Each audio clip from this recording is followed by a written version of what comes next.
සතුටුයි. සතුටුයි. ගොඩක් සතුටුයි. හරිම සතුටුයි. සතුටුයි.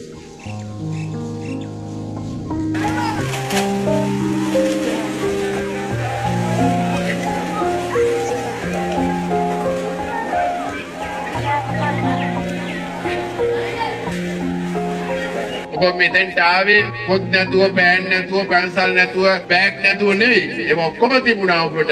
නමුත් ඔබේ ගම් වතුරින් ඒවා ගහගෙන ගියා. ඔබේ සහතික කුසලාන ගංගාවල් වල ගියා. මේ දරුවෝ ඊටාම දුෂ්කරතාවයන් මැද්දේ නැගිටින වීර දරුවෝ මේ. රටක් ලෝකයක් රාජ්‍යයක් ජය ගන්න පුළුවන් දක්ෂ දරුවෝ. දරුවන්ට අවශ්‍ය කරන්නේ දැනුම බුද්ධියටත් වඩා ඔවුන් ගාව ඒවා තියෙනවා. ඔවුන්ට අවශ්‍ය කරන්නේ අවශ්‍ය මෙවලම්. ඒ නිසා අද දවසේ මගේ පාසල් 20 ගානක දරුවෝ අද ඉන්නවා මේ ස්ථානේ. මේ දරුවන්ට අවශ්‍ය කරන මානසික ශක්තිය, මානසික හයිය අපි දෙන්න ඕනේ. ඉතින් ඒ නිසා 43 ලක්ෂයක් ඉන්න දරුවෝ ඉතාම අමාරුවෙන් අපහසුයෙන් අධ්‍යාපන කටයුතු වල නිරත වෙන්නේ. මේ ජීවිතයේ අනන්ත අප්‍රමාණ වේදනා දුක් විඳලා ආපු මිනිස්සු තමයි රටක් ලෝකයක් රාජ්‍යයක් වෙනස් කරේ. ඒ නිසා වැවට කුඹුරට සතාට සිව්පාවට සීමා වෙලා මහ පොළොව සමග පොරබදන දෙමව්පියන්ගේ අනන්ත වූ තාත්තගේ දහඩියත් අම්මගේ කිරිසුවඳත් ඔබේ හදවතේ හිතේ තියාගෙන අම්මලාට තාත්තලාට අපිට කරන්න පුළුවන් හැමදේම උදව්ව උපකාරය කරනවා කියලා අදිෂ්ඨාන පූර්වක